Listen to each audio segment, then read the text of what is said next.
सनातन धर्म के सबसे पवित्र स्थल में से एक भोलेनाथ की नगरी काशी है। काशी में कालों के काल महाकाल का वास है। यहाँ पे महादेव को काशी विश्वनाथ के नाम से जाना जाता है। कहा जाता है कि भोलेनाथ के त्रिशूल पर टिका काशी अविनाशी है।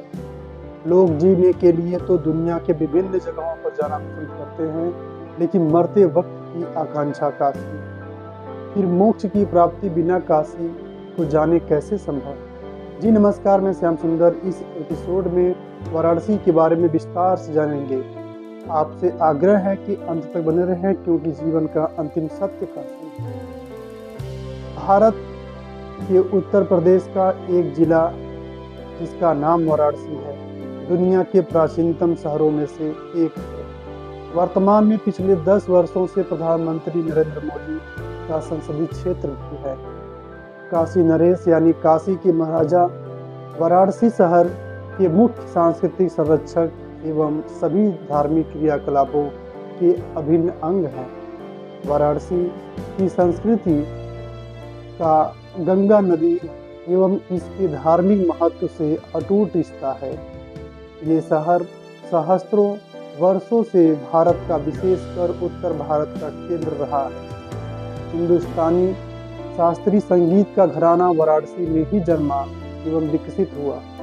भारत के कई दार्शनिक, कवि, लेखक, संगीतज्ञ वाराणसी में रहे हैं, जिनमें कबीर, वल्लभाचार्य, रविदास, स्वामी रामानंद, त्रैलंग स्वामी, शिवानंद गोस्वामी, तुलसीदास, तुलसी प्रेमचंद्र, जयशंकर प्रसाद, आचार्य रामचंद्र शुक्ल, पंडित रविशंकर, गिरजा देवी, पंडित हरि प्रसाद चौरसिया एवं उस्ताद बिस्मिल्लाह खां आदि हैं।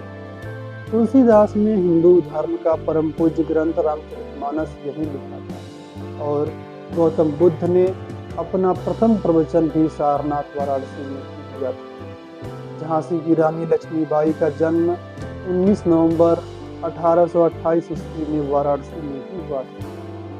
वाराणसी में 4 बड़े विश्वविद्यालय, संपूर्णानंद संस्कृत विश्वविद्यालय की स्थापना 1791 ईस्वी में भारत के गवर्नर जनरल लॉर्ड कॉर्नवालिस ने की थी। यह वाराणसी का प्रथम विश्वविद्यालय था। बनारस हिंदू विश्वविद्यालय, जिसका स्थापना 1916 ईस्वी में पंडित मदन मोहन मालवीय ने एनी बेसेंट के सहयोग से की थी। महात्मा गांधी काशी विद्यापीठ विश्वविद्यालय की स्थापना 10 फरवरी 1921 ईस्वी में बाबू श्री प्रसाद गुप्त के नेतृत्व में हुआ। इसका नाम राष्ट्रपिता महात्मा गांधी के नाम पर पड़ा, और कहा जाता है कि यहाँ उनके सिद्धांतों का पालन किया जाता है। और केंद्रीय तिब्बती अध्ययन विश्वविद्यालय सारनाथ में स्थापित एक मानित विश्वविद्यालय है। यहाँ परंपरागत तिब्बती पठन पाठन को आधुनिक शिक्षा के साथ वरीयता दी जाती है। यहाँ के निवासी मुख्यतः काशिका भोजपुरी बोलते हैं, जो हिंदी की ही एक बोली है। वाराणसी को प्रायः मंदिरों का शहर, भारत की धार्मिक राजधानी, भगवान शिव की नगरी, दीपों का शहर, ज्ञान नगरी आदि विशेषणों से संबोधित किया जाता है। प्रसिद्ध अमेरिकी लेखक मार्क ट्वेन लिखते हैं, बनारस इतिहास से भी पुरातन है, परंपराओं से भी पुराना है, किंवदंतियों से भी प्राचीन है, और जब इन सबको एकत्र कर दें तो उस संग्रह से भी दोगुना प्राचीन है। वाराणसी का नाम उद्भव संभवतः यहाँ की 2 स्थानीय नदियाँ वरुणा नदी और असी नदी के नाम से मिलकर बना है। ये नदियाँ गंगा नदी से क्रमशः उत्तर एवं दक्षिण से आकर मिलती है। नाम का एक अन्य विचार वरुणा नदी के नाम से ही आता है, जिसे संभवतः प्राचीन काल में वाराणसी ही कहा जाता होगा, और इसी से शहर को नाम मिला। इसके समर्थन में शायद कुछ आरंभिक पाठ उपलब्ध हों, किंतु इस दूसरे विचार को इतिहासवेत्ता सही नहीं मानते हैं। लंबे काल से वाराणसी को अविमुक्त क्षेत्र, आनंद कानन, महाश्मशान, सुरधन, ब्रह्मावर्त, सुदर्शन, रम्य एवं काशी नाम से भी संबोधित किया जाता रहा है। ऋग्वेद में सर को काशी नाम से बुलाया गया है। इसे प्रकाशित शब्द से लिया गया है, जिसका अभिप्राय शहर के ऐतिहासिक स्तर से है, क्योंकि शहर सदा से ज्ञान, शिक्षा एवं संस्कृति का केंद्र रहा है। काशी शब्द सबसे पहले अथर्ववेद की पैप्पलाद शाखा से आया है और इसके साथ शतपथ में भी उल्लेख है, लेकिन यह संभव है कि नगर का नाम जनपद में पुराना हो। स्कंद पुराणों के काशी खंडन में नगर की महिमा 15,000 श्लोकों में कही गई है। अथर्ववेद में वरुणावती नदी का नाम आया है, जो बहुत संभव है कि आधुनिक गरुड़ा नदी के लिए ही प्रयोग किया गया हो। 80 नदी को पुराने में 80 संभेद तीर्थ कहा है। स्कंद पुराण और काशी खंड में कहा गया है कि संसार के सभी तीर्थ मिलकर 80 संभेद से 16वें भाग के बराबर भी नहीं होते हैं। अग्नि पुराण में 80 नदी को व्युत्पन्न कर नासी भी कहा गया है। वाराणसी का परिच्छेद करें तो नासी नाम की नदी निकाली गई है, जो कालांतर में 80 नाम में बदल गई। महाभारत के वरुणाया आधुनिक वरना नदी का नाम प्राचीन नाम वाराणसी होने की पुष्टि होती है। अतः वाराणसी शब्द ये दो नदियों के नाम से बनने की बात बाद में बनाई गई है। परम पुराण और मत्स्य पुराण के अनेकों उद्धरणों से यही ज्ञात होता है कि वास्तव में नगर का नामकरण वाराणसी पर बसने से हुआ है। 80 और वरुणा के बीच में वाराणसी के बसने की कल्पना उस समय से उदय हुई जब नगर की धार्मिक महिमा बढ़ी और उसके साथ साथ नगर की दक्षिण में आबादी बढ़ने से दक्षिण का भाग भी उसकी सीमा में आ गया। पौराणिक कथाओं के अनुसार काशी नगर की स्थापना हिंदू भगवान शिव ने लगभग 5000 वर्ष पूर्व की थी, जिस कारण ये आज एक महत्वपूर्ण तीर्थ स्थल है।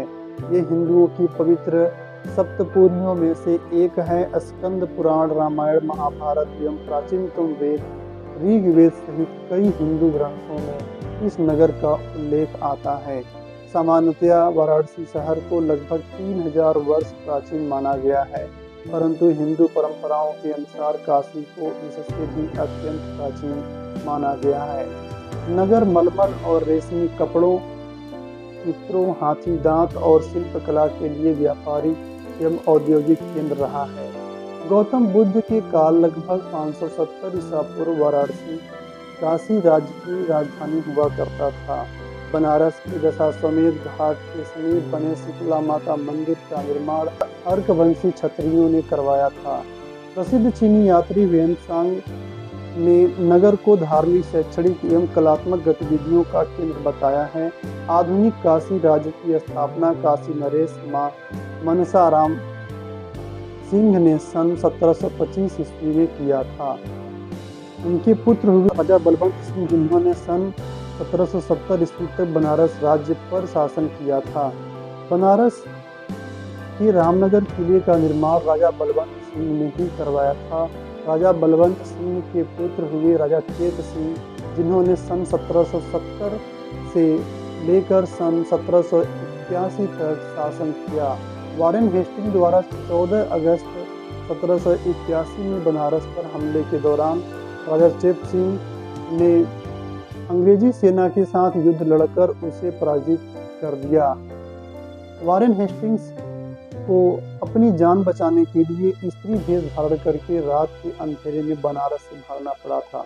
वारेन हेस्टिंग्स ने अतिरिक्त सैनिक मंगाकर काशी पर दूसरी बार हमला किया, जिसमें राजा चेत सिंह पराजित हो गए और उन्हें बनारस से निर्वासित होकर ग्वालियर जाना पड़ा। राजा चेत सिंह आजीवन कभी भी बनारस वापस नहीं आ सके। निर्वासित जीवन में रहते हुए 29 मार्च सन 1810 ईस्वी में काशी नरेश राजा चेत सिंह का ग्वालियर में स्वर्गवास हो गया। गंगा तट पर बसी काशी बड़ी पुरानी नगरी है। हजारों वर्ष पूर्व कुछ नाटे कद के सांवले लोगों ने इस नगर की नींव डाली थी। तभी यहाँ कपड़े और चांदी का व्यापार शुरू हुआ। कुछ समय उपरांत पश्चिम से आए ऊंचे कद के गोरे लोगों ने उनकी नगरी छीन ली। महाभारत काल में काशी के समृद्ध जनपदों में से एक था। महाभारत में वर्णित एक कथा के अनुसार यह स्वयंवर में पांडवों और कौरवों के पितामह भीष्म ने काशी नरेश की 3 पुत्रियां अंबा, अंबिका और अंबालिका का अपहरण किया था। इस अपहरण के परिणाम स्वरूप काशी और हस्तिनापुर की शत्रुता हो गई। कर्ण ने भी दुर्योधन के लिए काशी राजकुमारी का बलपूर्वक अपहरण किया था, जिस कारण काशी नरेश महाभारत के युद्ध में पांडवों की तरफ से लड़े थे। कालांतर में गंगा की बाढ़ ने हस्तिनापुर को डुबा दिया। तब पांडवों के वंशज वर्तमान इलाहाबाद जिले में यमुना किनारे कौशाम्बी में नई राजधानी बनाकर बस गए। उनका राज्य वत्स्य कहलाया और काशी पर वत्स्य का अधिकार हो गया। युग बदलने के साथ ही वैशाली और मिथिला के लिच्छवियों में साधु वर्धमान महावीर हुए। कपिलवस्तु के साथियों में गौतम बुद्ध हुए। उन्हीं दिनों काशी का राजा अश्वसेन हुआ, जिनके यहाँ पार्श्वनाथ हुए और जैन धर्म के 23वें तीर्थंकर हुए। उन दिनों भारत में 4 राज्य मगध, कोसल, वत्स और उज्जैनी प्रबल थे, जो एक दूसरे को जीतने के लिए आपस में बराबर लड़ा करते थे। कभी काशी वत्सों के हाथ में जाती, कभी मगध की और कभी कोसल की। पार्श्वनाथ के बाद और बुद्ध से कुछ पहले कोसल श्रावस्ती के राजा कंस ने काशी को जीतकर अपने राज में मिला लिया। उसी कुल के राजा महाकोशल ने तब अपनी बेटी कोसल देवी का मगध के राजा बिंबिसार से विवाह कर दहेज के रूप में काशी की वार्षिक आमदनी 1 लाख रुपया मुद्रा प्रति वर्ष देना आरंभ किया और इस प्रकार काशी मगध के नियंत्रण में पहुंच गई।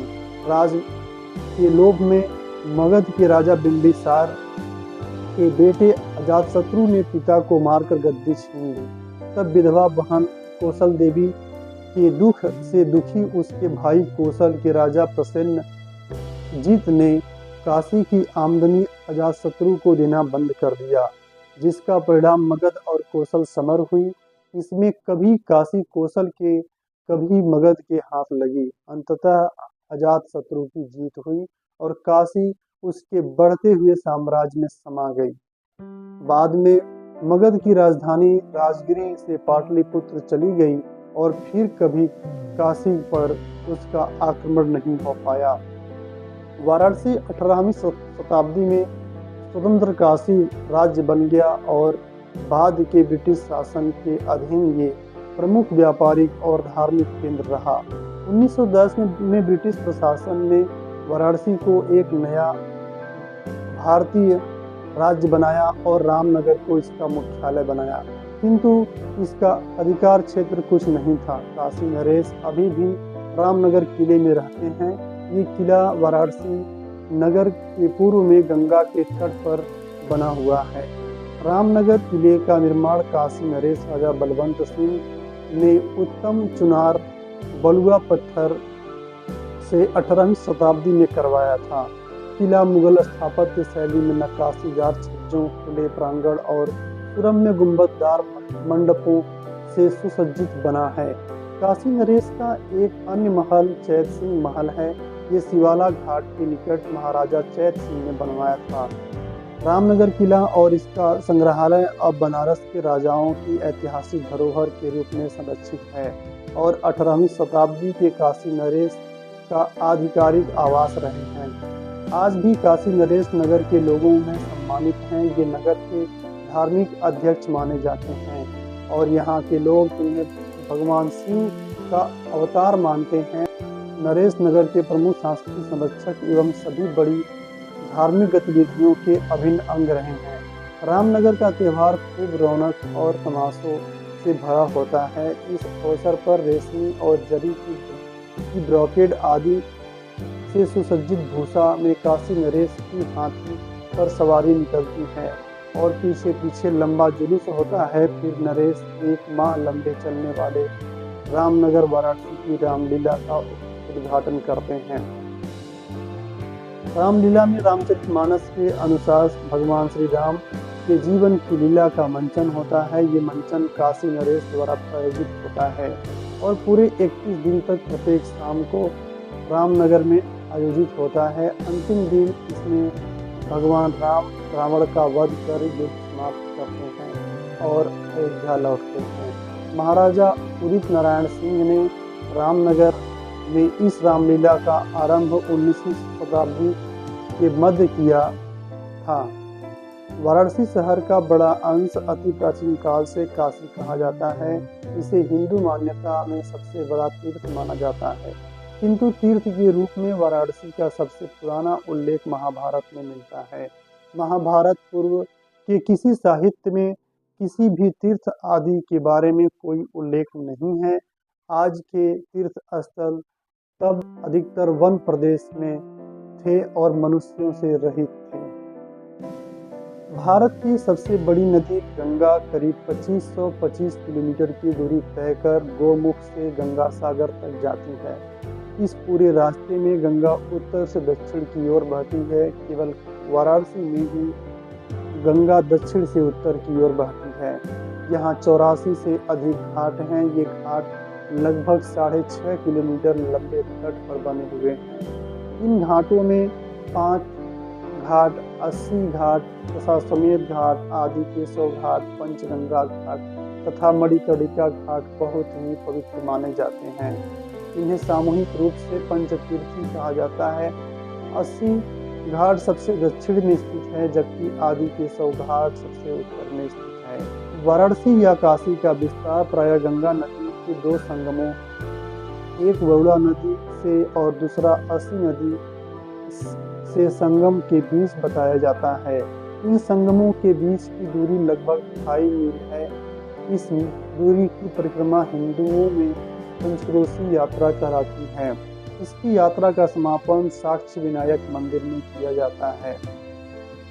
वाराणसी में विभिन्न कुटीर उद्योग कार्यरत हैं, जिसमें बनारसी रेशमी साड़ी, कपड़ा उद्योग एवं हस्तशिल्प प्रमुख हैं। वाराणसी पान विश्व प्रसिद्ध है और इसके साथ ही यहाँ का कलाकंद लस्सी चाट भी मशहूर है। बनारसी रेशम विश्व भर में अपनी महीनता एवं मुलायमपन के लिए प्रसिद्ध है। बनारसी रेशमी साड़ियों पर बारीक डिजाइन और जरी का काम 4 चांद लगाते हैं और साड़ी की शोभा बढ़ाते हैं। इस कारण ही ये साड़ियाँ वर्षों से सभी पारंपरिक उत्सवों एवं विवाह आदि समारोहों में पहनी जाती रही है। भारतीय रेल का इंजन निर्माण हेतु बनारस रेल इंजन कारखाना भी वाराणसी के ही DLW है। वाराणसी का पुराना शहर गंगा तीरी का लगभग 1/4 भाग है, जो भीड़ भाड़ वाली संकरी गलियों और किनारे सटी हुई छोटी बड़ी असंख्य दुकानों व सैकड़ों हिंदू मंदिरों से फटा हुआ है।